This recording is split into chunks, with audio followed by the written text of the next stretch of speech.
വ്ളോഗിലേക്ക് സ്വാഗതം. കഴിഞ്ഞ വ്ളോഗിൽ സുൽത്താൻ ഒരു ആഗ്രഹം പറഞ്ഞിട്ടുണ്ടായിരുന്നു. അപ്പോൾ ബ്രേക്ക്ഫാസ്റ്റ് ഒക്കെ കഴിഞ്ഞ ശേഷം ഞാനും സുൽത്താനും കൂടി ഇതേ സാധനങ്ങൾ വാങ്ങാനായിട്ട് വന്നതാണ്. അപ്പം നിസാറിക്ക് പോയി വാങ്ങിക്കാന്ന് പറഞ്ഞു. അപ്പം ഞാൻ പറഞ്ഞു അത് ശരിയാകത്തില്ല, കാരണം എന്തെങ്കിലുമൊക്കെ വിട്ടുപോകും. നമ്മളാവുമ്പോഴേക്ക് എനിക്ക് വന്ന് കണ്ട് നോക്കുമ്പോഴേക്ക് അറിയാൻ പറ്റും എന്തൊക്കെ വേണം, എത്രയൊക്കെ വേണം എന്നുള്ളത്. അല്ലാതെ നമ്മൾ ലിസ്റ്റ് കൊടുത്തിട്ടൊക്കെ വാങ്ങിക്കുക എന്ന് പറഞ്ഞു കഴിഞ്ഞാൽ അത് ഭയങ്കര പാടാണ്. എനിക്കത് എന്തൊട്ട് താല്പര്യമുള്ള കാര്യമില്ല. എനിക്ക് ഞാൻ തന്നെ വാങ്ങണം, സാധനങ്ങൾ കണ്ട് വാങ്ങണം കേട്ടോ. അപ്പം അങ്ങനെ കുറച്ചധികം സാധനങ്ങൾ വാങ്ങിക്കാനായിട്ട് ഉണ്ടായിരുന്നു. കാരണം ഞാൻ പറഞ്ഞില്ലേ, ഇത് നമ്മൾ കുറച്ചധികമായിട്ട് ഉണ്ടാക്കുന്നത് കൊണ്ട് തന്നെ അങ്ങനെയുള്ള സാധനങ്ങളൊന്നും വീട്ടിലുണ്ടായിരുന്നില്ല. അപ്പം ഞങ്ങളുടെ വീടിനടുത്ത് തന്നെയാണ് ഈ ഒരു മാർക്കറ്റ്. ഇവിടെ വന്നു കഴിഞ്ഞാൽ നമുക്ക് എല്ലാ സാധനവും കിട്ടും. ഇത് കണ്ടോ, പൊങ്കാലയ്ക്കുള്ള കലങ്ങളാണ് എല്ലാം ഇവിടെ സെയിലിന് വെച്ചിരിക്കുന്നത്. ഇനി കോഴി വാങ്ങിക്കാനുണ്ട്. അപ്പോൾ ഒരു 6 കോഴിയെങ്കിലും വാങ്ങണം. അപ്പം അത് ഞാൻ എപ്പോഴും പറയത്തില്ല, ഞാനിങ്ങനെ ഫ്രഷ് ആയിട്ട് തന്നെ വാങ്ങിക്കാറേ ഉള്ളൂ. അല്ലാതെ വാങ്ങിയൊന്നും ഫ്രീസറിൽ വെക്കണ ഒരു പരിപാടിയും ഇല്ല. അപ്പം ഇതെല്ലാം ഈ മാർക്കറ്റിൽ വന്നു കഴിഞ്ഞാൽ എല്ലാ സാധനവും നമുക്ക് കിട്ടും. അപ്പം അതുകൊണ്ട് തന്നെ എനിക്ക് യാതൊരു ബുദ്ധിമുട്ടും ഇല്ല. അപ്പം എൻ്റെ കൂടെ ഹെൽപ്പിന് വന്നത് സുൽത്താനാണല്ലോ, അവൻ ബാക്കിയുള്ള കാര്യങ്ങളൊക്കെ ചെയ്തോളും. പിന്നെ അരിയും അങ്ങനെയൊക്കെയുള്ള മറ്റു കാര്യങ്ങളും, അണ്ടിപ്പരിപ്പ്, കിസ്മിസ്, ഇങ്ങനെയൊക്കെയുള്ള പലവ്യഞ്ജന സാധനങ്ങളും കൂടി എടുക്കാനുണ്ട്. അപ്പം അതും കൂടി ഇവിടെ അമ്പലമുക്കിൽ വന്നിട്ട് അതെല്ലാം അങ്ങനത്തെ സാധനങ്ങളൊക്കെ വാങ്ങിക്കണം. പിന്നെ പാക്ക് ചെയ്ത് കൊടുക്കാൻ വേണ്ടിയിട്ട് ഇതുപോലെ കണ്ടെയ്നറൊക്കെ വേണമല്ലോ. അപ്പം എല്ലാം ഇങ്ങനെ മനസ്സിൽ ഇങ്ങനെ ഒരു കൂട്ട് ഞാൻ എന്തൊക്കെ വേണം എന്നുള്ളത്. കാരണം ഒരു രീതിയിൽ ഇപ്പം രണ്ടാമതൊരാളിനെ ഇപ്പം സാറിക്കായി ഓട്ടിക്കേണ്ട ഗതികേട് വരുത്തരുത്. ഞാൻ പോകുമ്പോൾ തന്നെ കംപ്ലീറ്റ് എല്ലാം ഞാൻ മനസ്സിൽ കണക്ക് കൂട്ടിയാണ് പോണത്. അപ്പം അതെല്ലാം വാങ്ങിച്ചിട്ട് വരും. ഇപ്പം വീട്ടിൽ വന്നിടൻ തന്നെ ഞാൻ എല്ലാം ഒന്ന് തരം തിരിച്ചൊന്ന് എടുത്തു വെക്കണം. ഇനി വേണം എനിക്കൊന്ന് കുളിച്ചിട്ട് വരാനായിട്ട്. അപ്പം ഇതാ നല്ല ഫ്രഷ് ആയിട്ടുള്ള കണ്ടോ വെജിറ്റബിൾസ്, സവാളയൊക്കെ നോക്കിയൊക്കെ എനിക്കിങ്ങനെ കാണാൻ ഭയങ്കര ഇഷ്ടമാണ് കേട്ടോ. അപ്പോൾ ഇതൊക്കെ കഴിഞ്ഞിട്ടാണ് ഞാൻ വന്നതാ. ഇപ്പോൾ ഒരു 6 കിലോയോളം സവാള ഉണ്ട്. അപ്പോൾ ഇതത്രയും ഇനിയിപ്പോൾ ഒന്ന് എല്ലാം ഒന്നേന്ന് വേണം ക്ലീൻ ചെയ്തെടുക്കാനായിട്ട്. അപ്പം ഇതെല്ലാം ഒന്ന് പൊളിച്ചെടുക്കാണ്. അപ്പം നമ്മളുടെ സുൽത്താനാണെങ്കിൽ ക്ലാസ്സും സുൽത്താന് ജോലിയും റിസ്വാന് ക്ലാസ്സും ഒക്കെ ഉള്ളത് കൊണ്ട് അവർക്കും അങ്ങനെ വന്ന് ഹെൽപ്പ് ചെയ്യാനൊന്നും പറ്റത്തില്ല. എന്നാലും ഇടയ്ക്ക് വന്ന് ചോദിക്കും എന്തെങ്കിലും ചെയ്യണോമാന്നൊക്കെ. അപ്പം ഞാൻ പറയും വേണ്ട, എനിക്ക് ഞാൻ തന്നെ ചെയ്താലേ അത് എന്ത് കാര്യമാണേലും ശരിയാവത്തുള്ളൂ കേട്ടോ.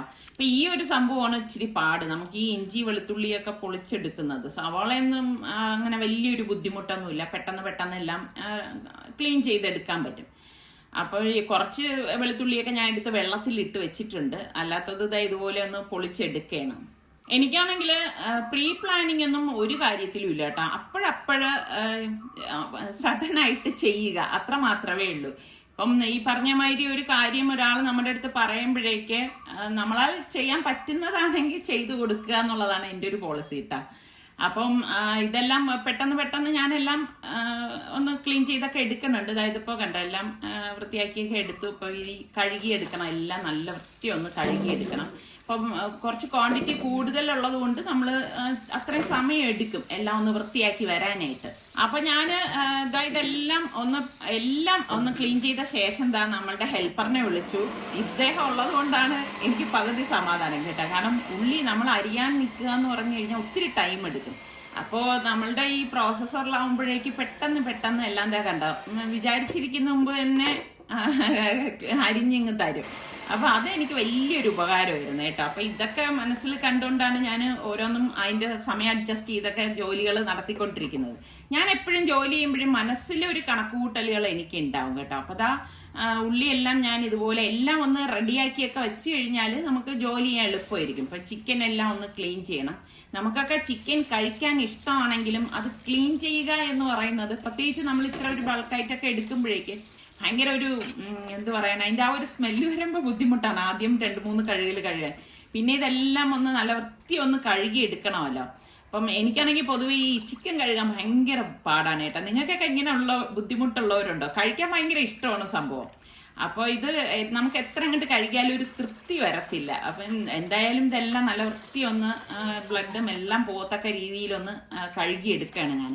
അപ്പോൾ ചിക്കൻ എല്ലാം ഇതുപോലെ കഴുകിയെടുത്ത ശേഷം ഞാൻ ഡ്രെയിൻ ചെയ്യാനായിട്ട് വെച്ചിട്ടുണ്ട്.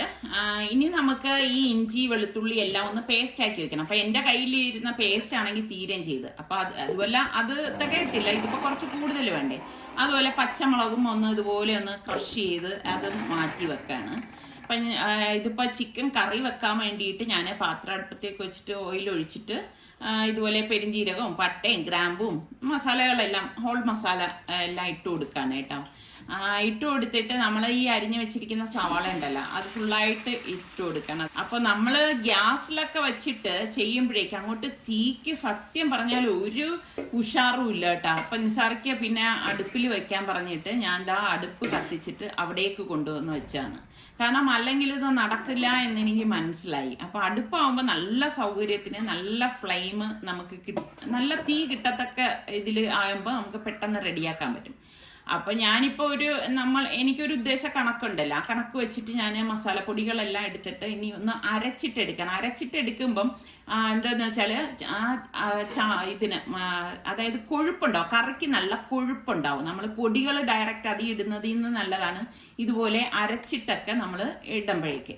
അപ്പം ഞാൻ അതവിടെ ഉള്ളി വഴലുന്ന നേരം കൊണ്ട് വന്ന് അതിനുള്ള അരപ്പൊക്കെ ഒന്ന് റെഡിയാക്കി എടുക്കണം. അപ്പൊ അതിന് പാകത്തിനുള്ള ഉപ്പും കൂടി ചേർത്തിട്ട് പാകത്തിനുള്ള വെള്ളം ഒഴിച്ച് നമുക്കൊന്ന് അരച്ചെടുക്കണം. വെള്ളമൊന്നും ഒരുപാട് കൂടിപ്പോവൊന്നും ചെയ്യരുത്, അതൊക്കെ ശ്രദ്ധിക്കേണ്ട കാര്യമുണ്ട്. ഇതുപോലെ വേണം, തിക്കായിട്ട് വേണം അരച്ചെടുക്കാൻ.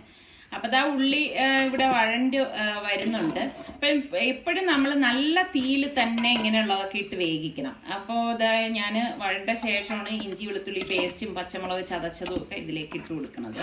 അപ്പോൾ പച്ചമുളകൊക്കെ ഇതുപോലെ ചതച്ചിടുന്നതാണ് നല്ലത് കേട്ടോ. എന്നിട്ട് നമ്മൾ ഈ അരച്ച് വെച്ചിരിക്കുന്ന അരപ്പുണ്ടല്ലോ, ആ അരപ്പും കൂടി ഇതിലേക്ക് ഇട്ടിട്ട് നന്നായിട്ടൊന്ന് ഇളക്കി കൊടുക്കണം. അതായത് ആ അരപ്പിൻ്റെയൊക്കെ ആ ഒരു പച്ചച്ചൊവ മാറത്തക്ക രീതിയിൽ ഒന്ന് നന്നായിട്ടൊന്ന് ഇളക്കി മിക്സ് ചെയ്ത് കൊടുക്കണം. അപ്പം ഇപ്പം ഞാൻ നല്ലതുപോലെ ഒന്ന് എല്ലാം ചേർത്തിട്ട് ഇളക്കി എടുക്കുകയാണ്. അപ്പം ഞാൻ ഈ സമയം കൊണ്ട് നമ്മളുടെ തക്കാളി നമ്മളുടെ ഹെൽപ്പർ കട്ട് ചെയ്ത് തരുന്നുണ്ട്. അപ്പം തക്കാളി എല്ലാം ഇതുപോലെ തന്നെ 2-3 ബാച്ചായിട്ടാണ് ഞാനിത് അടിച്ചെടുക്കുന്നത്. അപ്പോൾ ആ അടിച്ചെടുത്ത തക്കാളി എല്ലാം ഇതിലേക്ക് ഇട്ട് കൊടുക്കുകയാണ്. ഇട്ട് കൊടുത്തിട്ട് എല്ലാം ചേർത്തിട്ട് നല്ലതുപോലെ ഒന്ന് ഇളക്കിയെടുക്കണം കേട്ടോ. വെള്ളം നമ്മൾ ചേർക്കേ ചെയ്യരുത്. വെള്ളം ചേർത്ത് കഴിഞ്ഞാൽ നമുക്ക് ആ ഒരു കറിയുടെ ടെക്സ്ചർ തന്നെ മാറിപ്പോവും. അപ്പം ഞാൻ എപ്പോഴും പറയുന്നതാണ്. അപ്പം ഇതിലേക്ക് നമുക്ക് പാകത്തിനുള്ള ഉപ്പും കൂടി ഇട്ട് കൊടുക്കുകയാണ് ഞാൻ. അപ്പോൾ ഉപ്പ് നോക്കിയേക്കണം, ഇത്രയും ക്വാണ്ടിറ്റി ഒക്കെ എടുക്കുമ്പോൾ നമ്മളൊന്ന് ശ്രദ്ധിച്ചേക്കണം. അപ്പം ഞാൻ അടി ചേർത്ത് നല്ലതുപോലെ എല്ലാം ഇളക്കി കൊടുക്കുകയാണ്. അപ്പം ഫ്ലെയിം നന്നായിട്ട് ഇപ്പോൾ കത്തുന്നുണ്ട്. അപ്പം നമുക്ക് ചിക്കൻ കഴുകി ഡ്രെയിൻ ചെയ്ത് വെച്ചിരിക്കുന്നത് ഫുള്ളായിട്ട് ഇതിലേക്ക് ഇട്ടിട്ട് നല്ലതുപോലെ ഒന്ന് ഇളക്കി കൊടുക്കാം. ശരിക്കും പറഞ്ഞാൽ എനിക്ക് നല്ല വലിയ ചട്ടുകം ഉണ്ടായിരുന്നെങ്കിൽ എന്ന് തോന്നിപ്പോണ് കേട്ടോ. കാരണം ഇളക്കിയെടുക്കാൻ ഞാൻ അത്രത്തോളം ഒന്ന് സ്ട്രെയിൻ ചെയ്യാണ്. എൻ്റെ കൈ ശരിക്കും ഒന്നാമത് എനിക്ക് ഒരു കൈവേദന ഉണ്ട്. അപ്പം ഇതിങ്ങനെ എടുക്കുമ്പോഴേക്കും നമുക്കൊരു ബുദ്ധിമുട്ട് തോന്നും. പിന്നെ വലിയൊരു ആശ്വാസം ഇതുപോലെ അടുപ്പുള്ളത് തന്നെയാണ്. കാരണം തീ നല്ലതുപോലെ കിട്ടുമ്പം നമ്മൾ ഇതുപോലെ ഒരു കുറച്ച് കൂടുതലായിട്ടൊക്കെ കുക്ക് ചെയ്യുമ്പം നന്നായിട്ട് തീ വന്നാലാണ് നല്ലത് കേട്ടോ. അപ്പം മല്ലിയില കട്ട് ചെയ്ത് ഞാൻ ഇട്ട് കൊടുക്കുകയാണ്. സത്യം പറഞ്ഞാൽ പുതിനയില മറന്നുപോയതാണ് കേട്ടോ. അപ്പം അത് ഇതിലേക്ക് ഞാനിപ്പോൾ പുതിനയില ചേർക്കുന്നില്ല. എന്നിട്ട് ഞാൻ ഇതുപോലെ 2 കപ്പി വെച്ചിട്ട് വാഴയിലുകൊണ്ടാണ് മൂടി വെക്കുന്നത്. അപ്പം അതവിടെ ഇരുന്ന് റെഡിയാവുന്ന സമയത്ത് ഞാൻ നമ്മളുടെ കൈമ റൈസാണ് ഞാൻ എടുത്തത്. അപ്പം ഞാൻ ഇതിപ്പം 3 പാത്രങ്ങളിലാണ് ഉണ്ടാക്കാനായിട്ട് ഉദ്ദേശിക്കുന്നത്, എൻ്റെ ഏറ്റവും വലിയ 3 പാത്രങ്ങളിലേക്ക്. അപ്പം ഞാനിങ്ങനെ ഓരോ പാത്രത്തിലേക്ക് അളവിനനുസരിച്ച് ഇടാണ്. കാരണം നമുക്കൊരു കണക്കുണ്ടല്ലോ ഇതിൽ എത്ര കൊള്ളുന്നും ഒക്കെ ആയിട്ട്. അപ്പം ഇതിങ്ങനെ നന്നായിട്ടൊന്ന് കഴുകിയെടുക്കണം. അതിൻ്റെ ആ ഒരു സ്റ്റാർച്ച് പോത്തക്ക രീതിയിൽ നല്ലതുപോലെ ഞാൻ അതിൽ വെച്ച് തന്നെ ഒന്ന് കഴുകിയെടുക്കുകയാണ്. അപ്പം ഞാനും ഉദ്ദേശിക്കണമെന്ന് വെച്ചാൽ ഇപ്പോൾ 2 പാത്രത്തിൽ ഗ്യാസിലേക്ക് വെച്ചിട്ട് റൈസ് റെഡിയാക്കി എടുക്കാം. പിന്നെ ബാക്കിയുള്ളത് അടുത്ത പാത്രത്തിൽ ഇതിൽ ഒരെണ്ണം റെഡി ആവുമ്പോഴേക്ക് നമുക്ക് മാറ്റിയിട്ട് അടുത്തത് വയ്ക്കാം. അങ്ങനെയൊക്കെയാണ് മനസ്സിൽ കണക്ക് കൂട്ടിയൊക്കെ എല്ലാം ചെയ്യുന്നത് കേട്ടോ. അപ്പം ഇതിൽ നല്ലതുപോലെ സ്റ്റാർച്ച് ഉണ്ടായിരുന്നു. അപ്പം നല്ലതുപോലെ ആ സ്റ്റാർച്ച് പോത്തക്ക രീതിയിൽ ഒന്ന് കഴുകി എടുത്തിട്ട് ഞാൻ കുതിരാനായിട്ട് വെക്കാണ് കേട്ടോ. എന്നിട്ട് കുതിർന്ന ശേഷമാണ് നമ്മൾ ഇത് റെഡിയാക്കി എടുക്കുന്നത്. അപ്പം ഞാൻ അടുത്ത പാത്രത്തിലേക്കുള്ളതും ഇതുപോലെ എടുത്തുനിന്ന് കഴുകി എടുക്കുകയാണ്. അപ്പം ഇതിനൊക്കെ ഇവരൊക്കെ സഹായിക്കാൻ വരാമെന്ന് പറഞ്ഞു. പക്ഷെ എനിക്ക് അങ്ങനെ താല്പര്യമില്ല കേട്ടോ. എനിക്ക് ഞാൻ തന്നെ ചെയ്താലേ എനിക്കൊരു തൃപ്തി ഉണ്ടാകത്തുള്ളൂ. അപ്പം നമ്മൾ തന്നെ ചെയ്യുന്നതായിരിക്കും ഇങ്ങനെയുള്ള കാര്യങ്ങൾക്ക് എപ്പോഴും നല്ലത്. അപ്പം ഞാൻ ഇതും ഒന്ന് കഴുകിയിട്ട് കുതിരാനായിട്ട് വെക്കാണ്. അത് കഴിഞ്ഞിട്ടാണ് അടുത്ത പാത്രം എടുത്തിട്ട് അതിലുള്ള റൈസും കഴുകി എടുക്കാനുള്ളത് കേട്ടോ. അപ്പം എല്ലാം കൂടി കാണിക്കുന്നില്ല. ഇപ്പം ഞാൻ 2 പാത്രം അടുപ്പത്തേക്ക് വെച്ചിട്ടുണ്ട്. ഇതിലേക്ക് നമുക്ക് ആവശ്യത്തിനുള്ള നെയ്യ് 2ഉം ഒരേ സമയം ഞാൻ ഉണ്ടാക്കാൻ പോകണേ. അപ്പം ഒരേ സമയം തന്നെയാണ് ഞാൻ നെയ്യ് ഇട്ടിട്ട് ഒരേപോലെ ഉണ്ടാക്കിയെടുക്കുകയാണ്. ആ ഒരേ അളവിൽ തന്നെയാണ് റെഡിയാക്കി എടുക്കുന്നത്. അപ്പം നെയ്യിൽ സവാള ഇട്ട് ഒന്ന് വഴറ്റിയ ശേഷം ഞാൻ വറ്റിച്ചെടുക്കാനാണ് ഉദ്ദേശിക്കുന്നത് കേട്ടോ, അല്ലാതെ ഊറ്റിയെടുക്കുകയല്ല. അപ്പം കൈമ റൈസൊക്കെ ആകുമ്പം നമ്മൾ ഊറ്റിയെടുക്കുന്നതിനേക്കാളും വറ്റിച്ചെടുക്കുന്നതാണ് നല്ലത്. അതിൻ്റെ ഗുണമൊന്നും നഷ്ടപ്പെടുത്താൻ പാടില്ലല്ലോ. അപ്പോൾ സവാള എല്ലാം വഴലാനായിട്ട് വെച്ചിട്ട് ഞാൻ ചിക്കൻ നോക്കാൻ വന്നിരിക്കുകയാണ്. അപ്പോൾ ഇളക്കി കൊടുക്കുകയാണ്. ഈ അടിചേർത്ത് ഇളക്കുക എന്ന് പറഞ്ഞാൽ ഞാൻ പറഞ്ഞില്ലേ, ശരിക്കും പറഞ്ഞാൽ ഈ ആ ഒരു ചട്ടുകത്തിൻ്റെ കുറവ് എനിക്ക് അനുഭവപ്പെടുന്നുണ്ടായിരുന്നു. അപ്പോൾ ഞാൻ പിന്നെ അണ്ടിപ്പരിപ്പും കിസ്മിസും ഒക്കെ ഉണ്ടല്ലോ, അത് ഇതിൽ തന്നെ ഇട്ട് ഒന്ന് വറുത്തെടുക്കുകയാണ്. സെപ്പറേറ്റ് ചെയ്ത് വറുത്തെടുക്കാനായിട്ട് നിൽക്കല്ല. അങ്ങനെ എടുക്കുമ്പോഴേക്ക് പിന്നെ അത് താമസിച്ചു പോകും, എല്ലാം കൂടി ഇങ്ങനെ കണക്കാക്കിയൊക്കെ വരുമ്പോൾ. ഇതാകുമ്പോൾ ഇതിൽ കിടന്നത് റെഡി ആയിക്കോളും.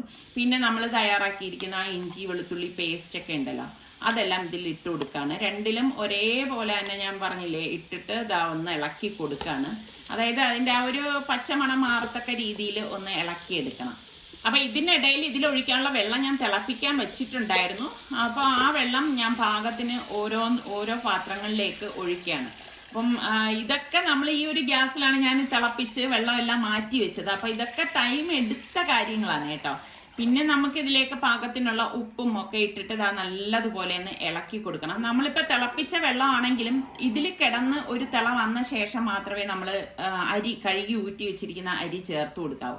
എങ്കിലും മാത്രമേ നന്നായിട്ട് വരത്തുള്ളൂ. അല്ലാതെ അതായത് വെള്ളം തിളയ്ക്കാതെ നമ്മൾ അതിലേക്ക് അരി ഇടാൻ പാടില്ല. അപ്പം വീണ്ടും ഞാൻ ഇവിടെ ചിക്കൻ ഒന്ന് നോക്കാൻ വന്നതാണ്. അപ്പം തിളയൊക്കെ വന്ന് നല്ല പരുവത്തിന് വന്നിട്ടുണ്ട്. അപ്പം ഇനി ചാറൊന്ന് വറ്റി വരണം, എങ്കിലേ ആ ഒരു കറക്റ്റ് പരുവം കിട്ടത്തുള്ളൂ. അപ്പം ഞാൻ അതൊന്ന് ഇളക്കി കൊടുത്തിട്ട് വീണ്ടും ഒന്ന് മൂടി വെച്ച് വന്നപ്പോഴേക്ക് നമ്മളുടെ വെള്ളം വെട്ടി തിളച്ചപ്പോഴേക്ക് ഞാൻ കഴുകി വെച്ചിരിക്കുന്ന അരി ഇതിലേക്ക് ഇട്ട് കൊടുക്കുകയാണ്.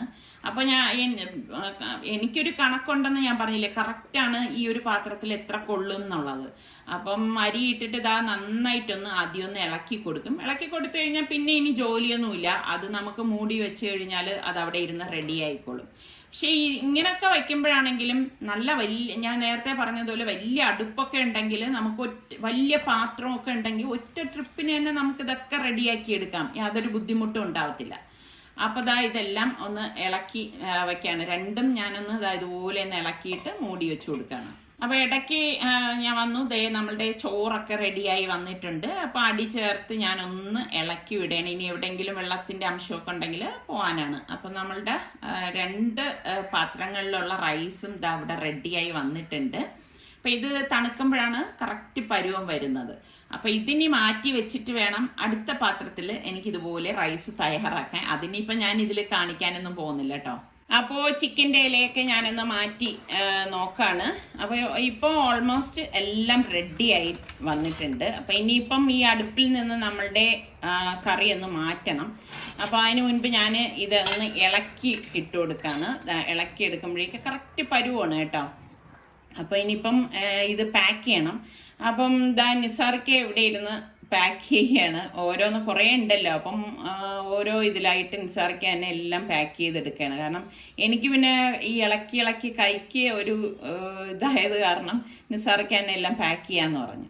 നിസാർക്കൊക്കെ ഇങ്ങനെ പാക്കിംഗ് ഒക്കെ ഭയങ്കര ഇഷ്ടമാണ് കേട്ടോ. ഇതുപോലെയൊക്കെ എടുക്കുന്നതൊക്കെ ഭയങ്കര ഇഷ്ടമാണ്. അപ്പോൾ ഈ സമയമായപ്പോഴേക്ക് റിസ്വാനും നിസാർക്കായി ഹെൽപ്പ് ചെയ്യാനായിട്ട് വന്നു. അവൻ്റെ ക്ലാസ്സൊക്കെ കഴിഞ്ഞിട്ടുണ്ടായിരുന്നു. അപ്പോൾ എല്ലാം ഇവർ രണ്ടുപേരും കൂടി നിന്നിട്ട് കവർ ചെയ്തൊക്കെ എടുക്കുകയാണ്. ഇത് പാക്ക് ചെയ്തൊക്കെ വന്നപ്പോഴേക്കും മഗ്‌രിബിന്റെ സമയമായി. പിന്നെ നിസ്കാരമൊക്കെ കഴിഞ്ഞ ശേഷമാണ് നമ്മൾ ഇതെല്ലാം എടുത്തിട്ട് ഇറങ്ങിയത്. ഇനി ഓരോരുത്തരെ കണ്ടുപിടിച്ച് വേണം കൊടുക്കാനുള്ളത്. അപ്പം ഈ ചുരുങ്ങിയ സമയം കൊണ്ട് സുൽത്താൻ്റെ ആഗ്രഹം സാധിപ്പിക്കാൻ കഴിഞ്ഞതിൽ എനിക്ക് ഭയങ്കര സന്തോഷമുണ്ട്. നിങ്ങളെല്ലാവരും സുൽത്താന് വേണ്ടിയിട്ട് ആയുസ്സിനും ആരോഗ്യത്തിനും വേണ്ടി പ്രാർത്ഥിക്കണം. അടുത്തിനി നമുക്ക് നല്ല റെസിപ്പിയോ വ്ളോഗായിട്ടൊക്കെ കാണാം. അതുവരയ്ക്കും എല്ലാവർക്കും ബൈ.